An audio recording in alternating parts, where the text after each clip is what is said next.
A very refreshing good evening, everyone. And I'm Dr. Deepika Chamoli, the founder and director of Speakingcube Online Mental Health Consulting Foundation. And today I'm going to talk about healing heartbreaks. So let me just share the screen and then we will go ahead.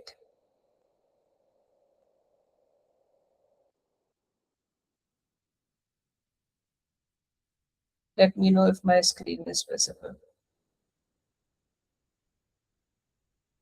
I hope the screen is visible. It's visible now? Okay. So let's talk about heartbreak because this has been a very important topic for years. I'm not talking about the present situation and present time, present era, but it has been important since ages. And we have not been taking it very seriously. Now, what is heartbreak? It's it is not simply an emotional experience, it is also biological, psychological, and social situation that we need to understand. It is not something which is happening in our life, but it is happening inside us and outside us. So what are the outcomes of this particular session? Why heartbreak hurts so much? What happens inside the brain after breakup? Why some people recover faster than others? The psychological stages of recovery, evidence-based strategies for healing, and when professional help is needed, and whether it is needed or not. So, what is heartbreak? So, it is just breaking a romantic relationship? No. One of the situation is breaking a romantic relationship, but divorce, rejection, loss of emotional intimacy, and unrequited love. That means one-sided love, or wherein the one partner feels that I am loving more and the other partner is not reciprocating in the same manner. That is called unrequited love. So these are the situations wherein heartbreak occurs, and heartbreak is an emotional distress in these particular situations. Now, what are the symptoms? What are the symptoms of heartbreak? These I'm not going to talk about or discuss more on the symptoms and how the person feels, because we all know how we are feeling. Sadness persists, anxiety is there, loss of motivation. Obviously, there are sleep disturbances, appetite change is there, difficulty in concentration, and many more. So, if you see, this heartbreak symptoms are very much similar as compared to grief. Grief means when there is a loss of somebody and when we are in the period of grief and bereavement. So, when there is a loss of somebody, we feel we feel these symptoms, and these symptoms do persist when there is heartbreak.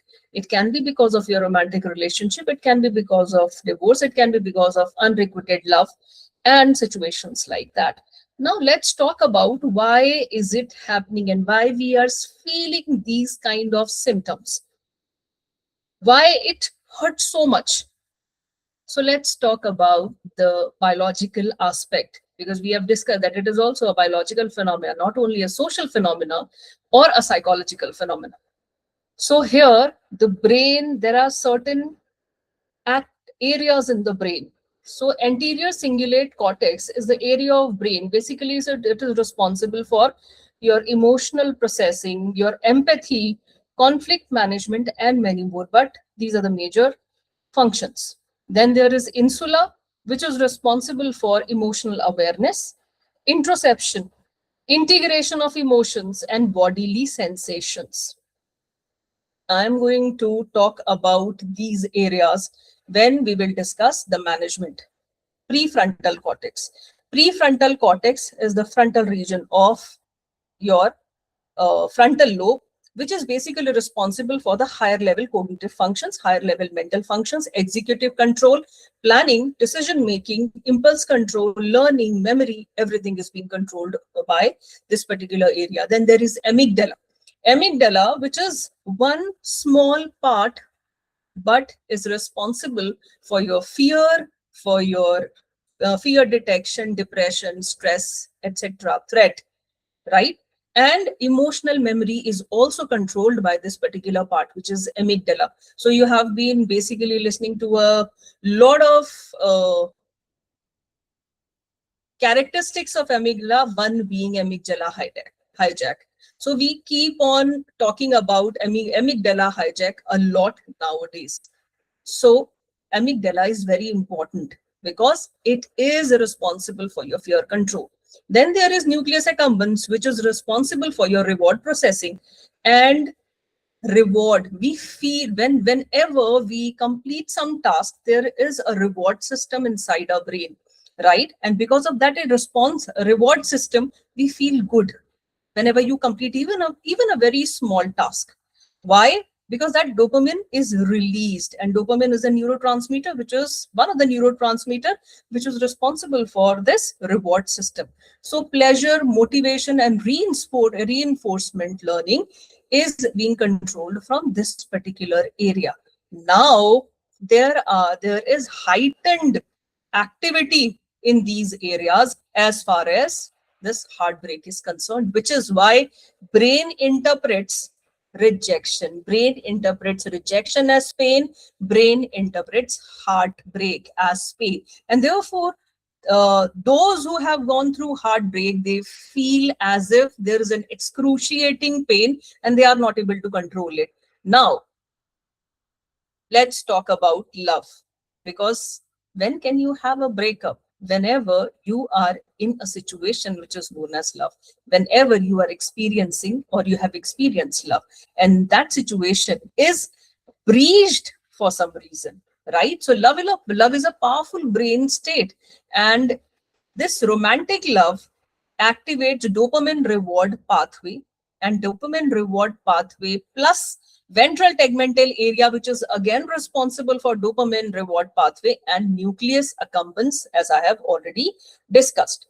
Now, enough of biology. Here we are not going to discuss more of biology, because we are going to discuss more about what we are feeling and how we can just come over it, how we can cope with this particular situation.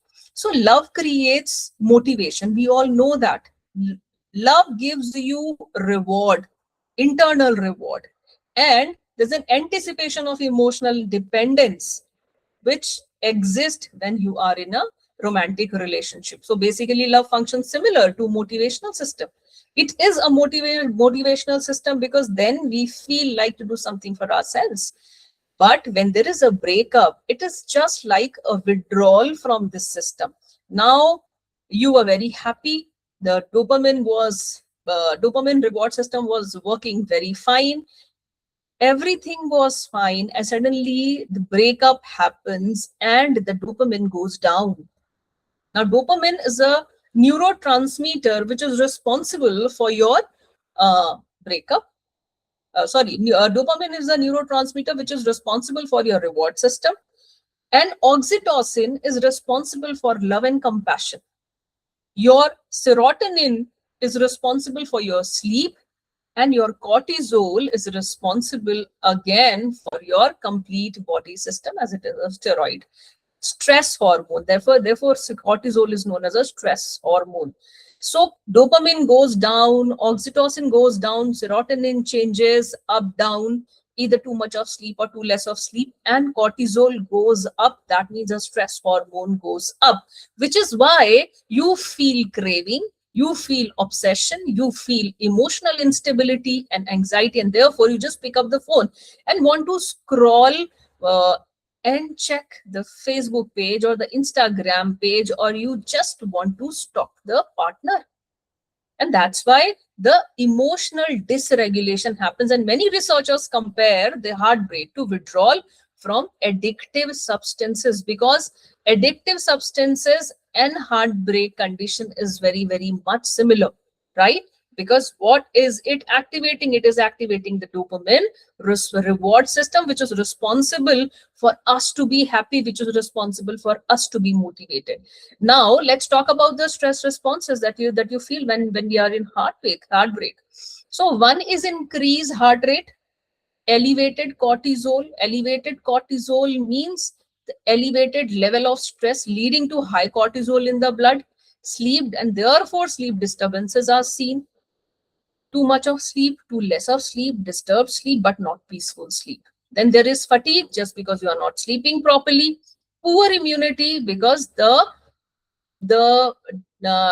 diet pattern also goes for a 6. Long-term stress can contribute to depression, anxiety, and physical illness. So I have told you that I have seen a lot of clients with depression, anxiety, and irritable bowel syndrome because of these conditions, because of this heartbreak leading to this kind of condition if untreated, and if you have not understood it well. Then comes the emotional stages after breakup. So I've already discussed that emotional stages after breakup, they are very much similar to grief stages, because here you have lost a relationship, and in grief we lose a person. We lose a person forever, and that's why we grieve. And in heartbreak, we lose a relationship and also the person sometimes physically, and that's why we are in a stage of grief. And that stage is the first stage is shock. The first is we get a shock and we are in denial. We don't want to accept that this relation has broken up.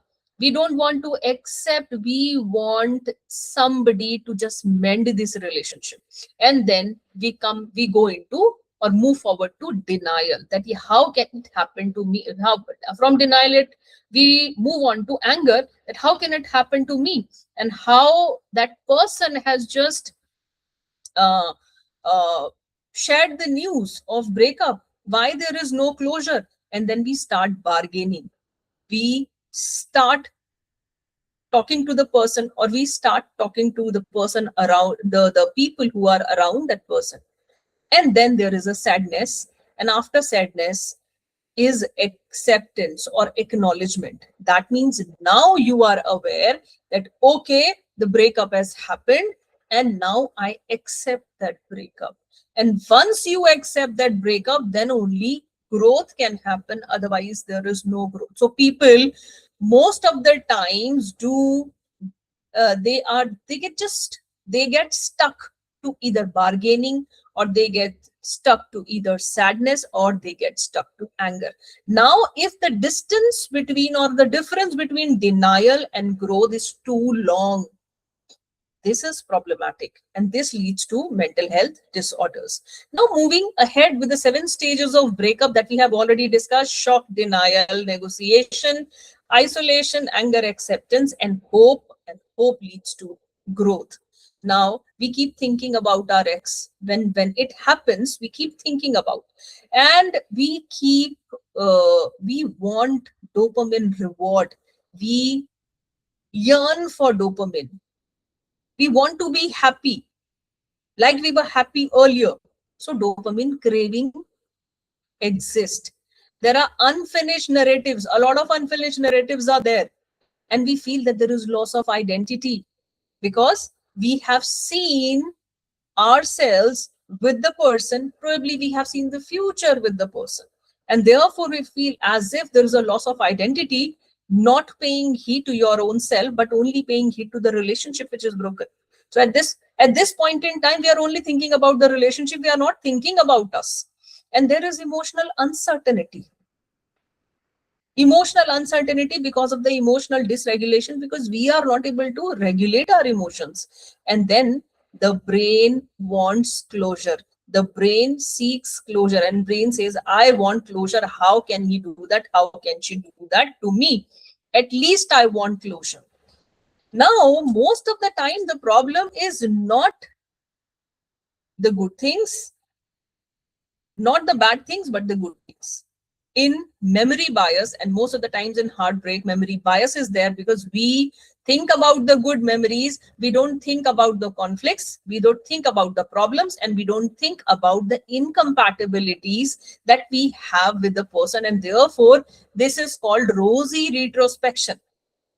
So this rosy retrospection happens a lot in heartbreak, right? So if you try to see the whole situation as a third person in an unbiased manner, you'll be able to see that along with the good memories, there were various bad memories also.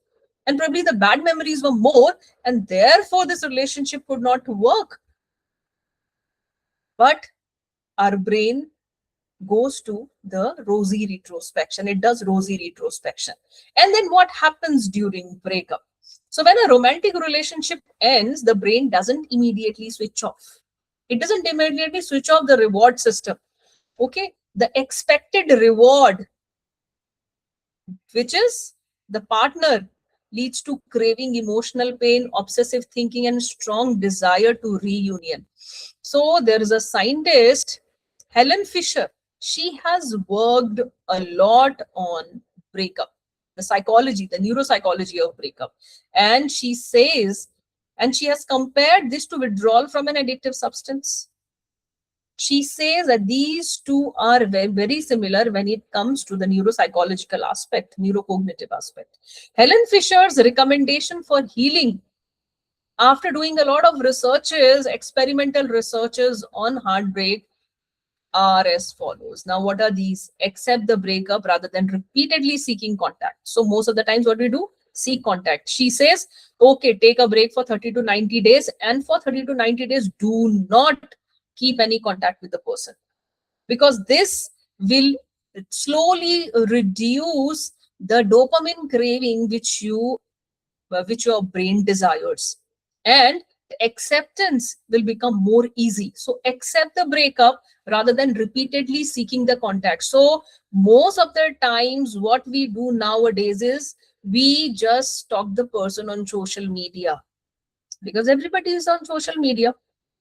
Most of the people are in social media. So we stalk the person on social media, and again, just a video, a photograph, any post can lead to a small dopamine kick, and then we keep on doing that. It is a circle. So if you want to break that circle, accept that breakup rather than repeatedly seeking contact. Limit reminders and avoid frequent exposure to the ex partner. Stay physically active to support dopamine and endorphin release. Now at the end of the day, is your partner the only dopamine reward system? Is your partner only leading to the dopamine reward system? No, there are many activities that can lead to dopamine reward system, which is physical activity, exercise, yoga. All these things leads to dopamine. Start small task and complete it. It will lead to dopamine, release of dopamine. And do small activities to make yourself happy. Going for a cup of coffee, go out with your friend, even if it is for half an hour, at least for half an hour, a lot of endorphins will be released, feel good factors will be released.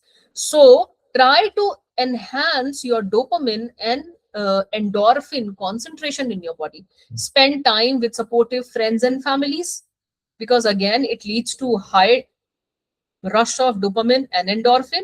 Pursue new goals, hobbies, and experiences to establish alternative reward system.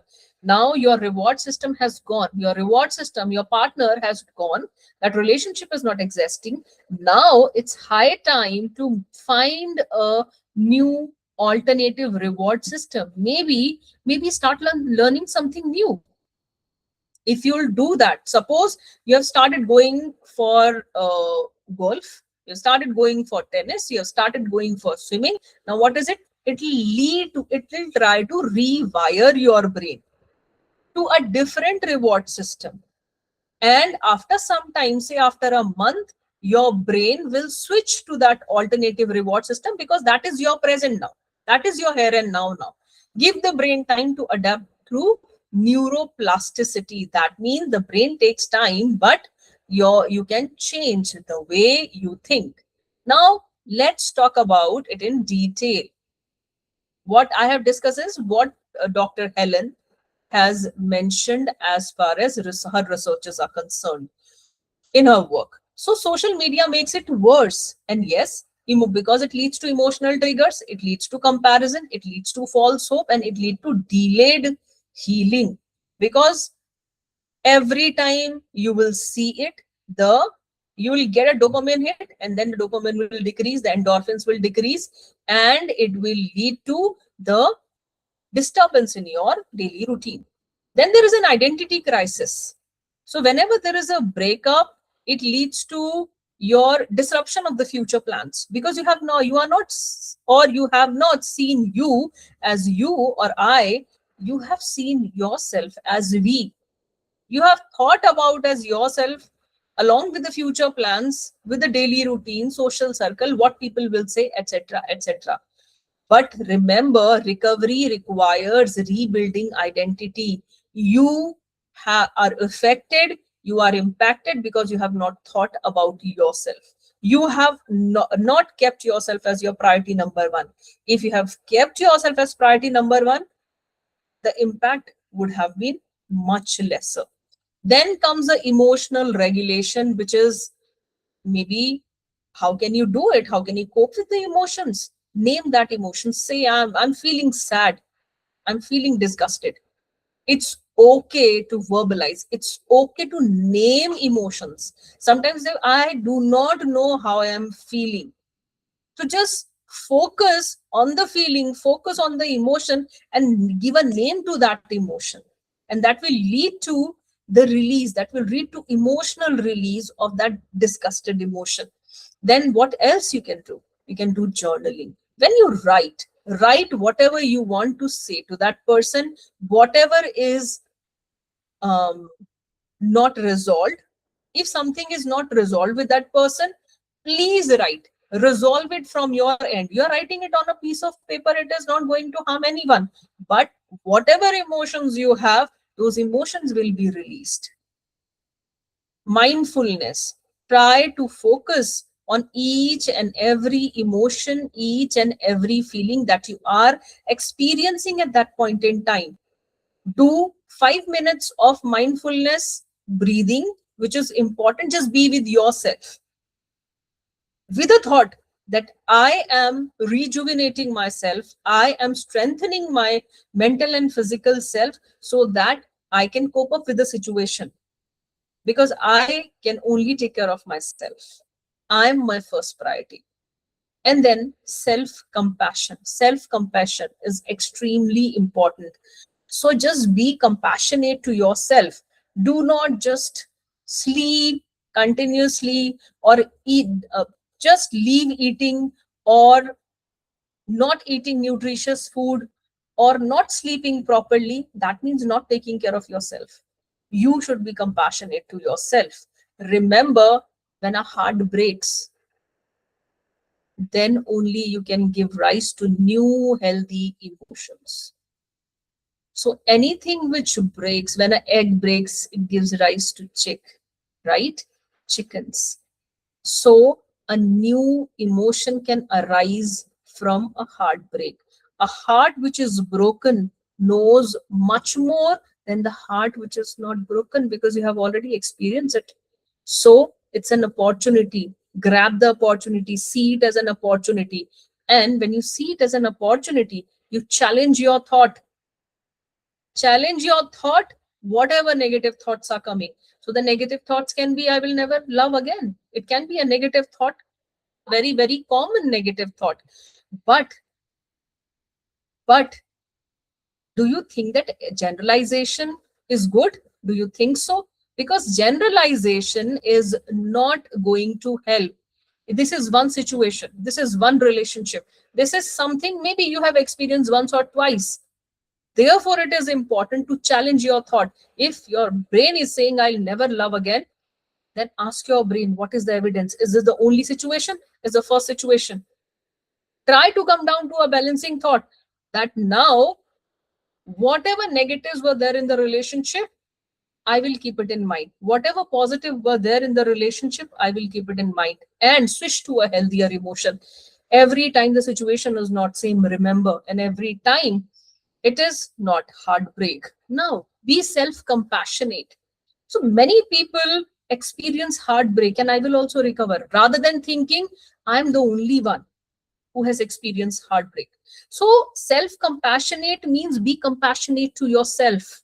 Think about yourself. It is not being selfish. It is about thinking yourself as a small child, thinking yourself like your own kid. So we are compassionate to our kids, but we are not compassionate to ourselves.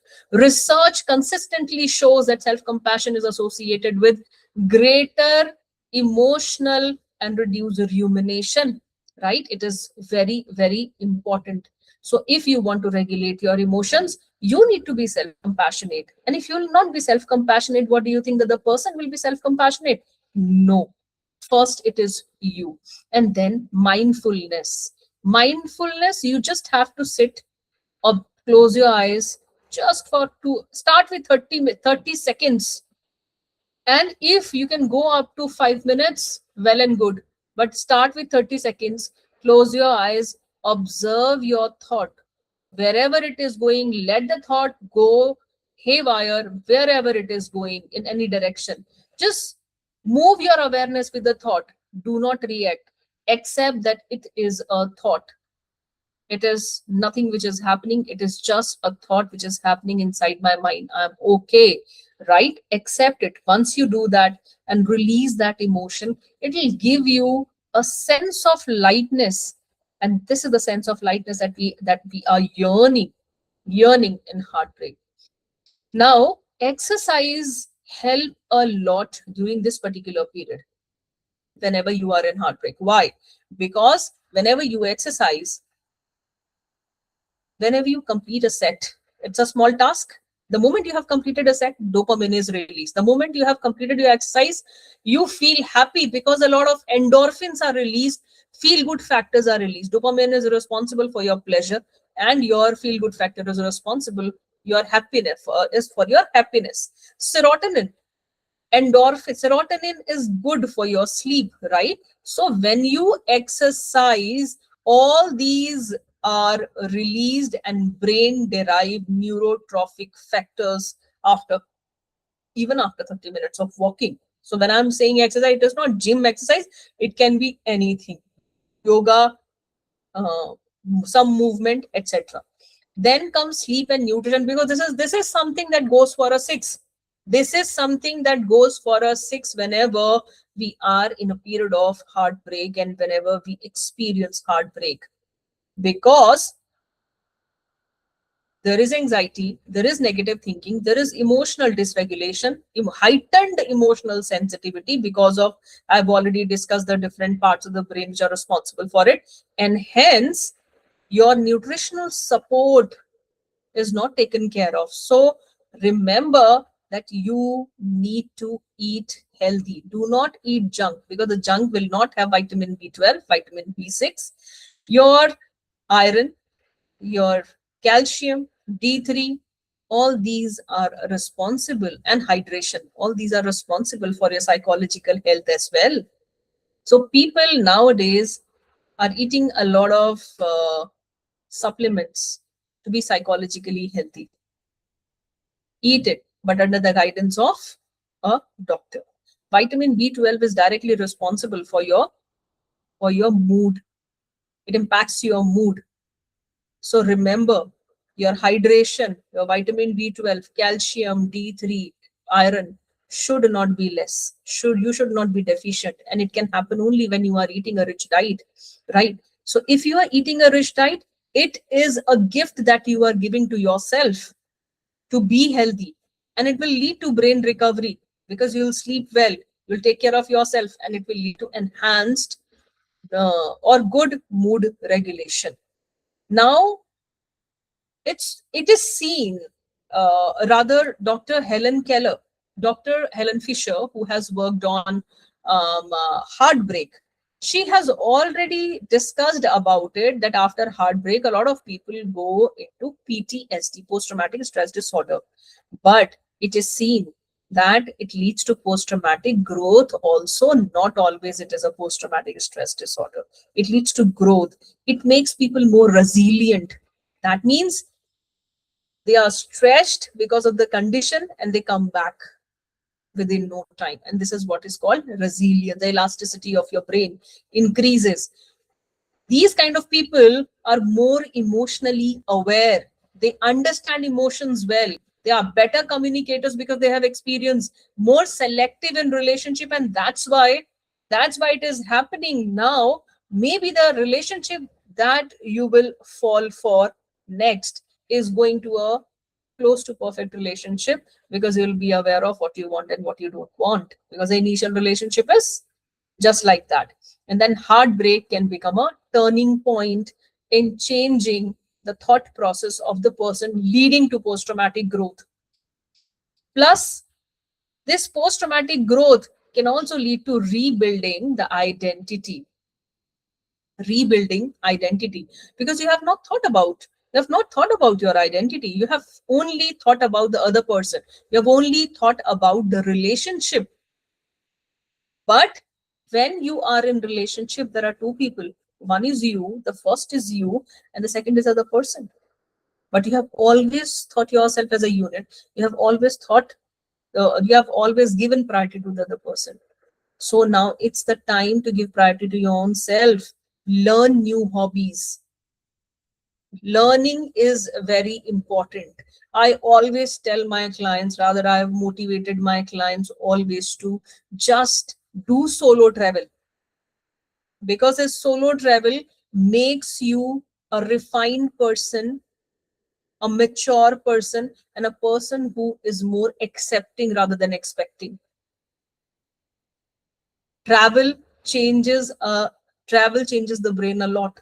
Go for solo travel, make friends, establish career goals, start volunteering, and because all these things lead to dopamine reward system. It enhances dopamine reward system, and small achievements can rebuild your confidence, because what goes for a six is confidence in the relationship. Whenever the relationship is broken, that why me, why it has happened with me, and I'm being ditched like this.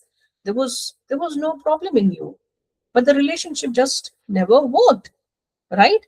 When to seek professional help is a big question. If all these things you have done but they are failing, please, and all these symptoms, whatever we have discussed, emotional and physical symptoms, they last for several months, then please ask for help.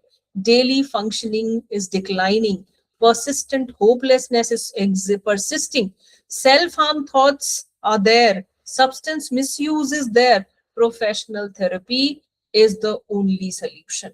Go to a psychologist or a psychiatrist here when such kind of condition is there.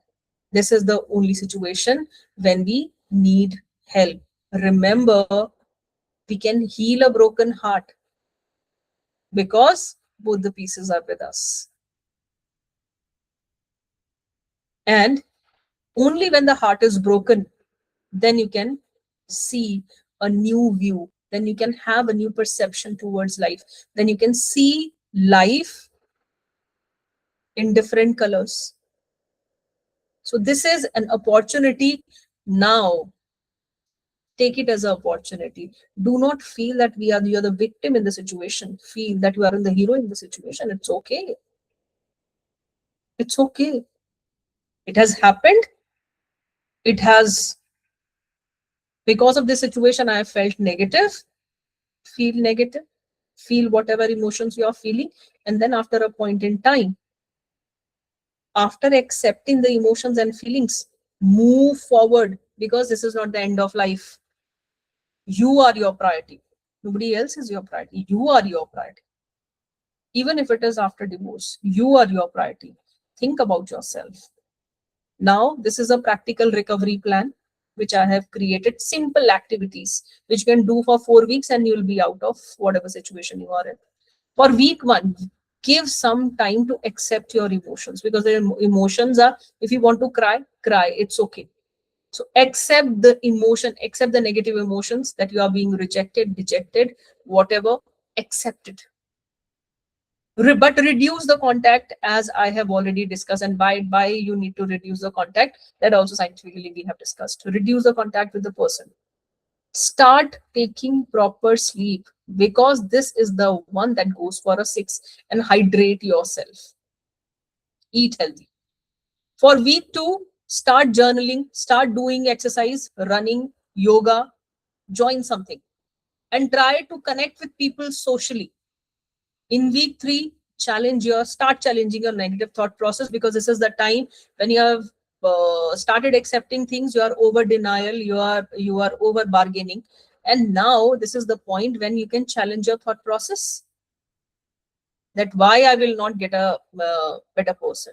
I can get a better person. Not everybody is not same. Every situation will not be same, but I'll be more careful this time, right? Start mindfulness and create a new routine for a new you, because definitely a heartbreak will lead to a new you. It will give you a new perception. In week 4, there can be new goal. Set new goal for personal growth and learn new things, which can give you a dopamine rush, which can give you happiness. And nobody can nobody can fix your broken heart. Only you can fix your broken heart, because it is an opportunity to grow. It is an opportunity to evolve as an individual, because now you know better than others. If you want to learn about Helen Fisher, she has worked on relationship and romantic love. So she says that there are 3 kinds of uh, core systems which are there. First is lust, which is a sex drive. Then there is romantic attraction, and third is attachment. And if you see this, Helen Fisher says that the purpose here is to motivate individual to seek sexual pleasure. And here in romantic relationship, the purpose is to focus an energy on one preferred partner, and the neurochemical which is responsible is dopamine, norepinephrine, and reduced serotonin. And for attachment, it is oxytocin and vasopressin. Oxytocin is a love hormone. So when a mother feeds the baby, it is because of the oxytocin, right? That kind of unconditional love. And it reduces the cortisol. So, moral of the stories, we have discussed a lot of techniques with the help of which you can just boost your dopamine reward system. You can enhance your serotonin, you can enhance your endorphins. And if you understand these 3 things, small, small activities, we'll be able to do the best for ourselves. And this is one of the ghazal by Ghulam Ali Khan. दिल की चोटों ने कभी चैन से रहने न दिया, जब चली सर्द हवा मैंने तुझे याद किया. इसका रोना नहीं क्यों तुमने किया दिल बर्बाद, इसका गम है कि बहुत देर में बर्बाद किया. So it's a beautiful ghazal. You can listen to that. Now, the house is open for discussion. If there is any doubt, please go ahead. Any doubt, anybody? Any doubt, anyone?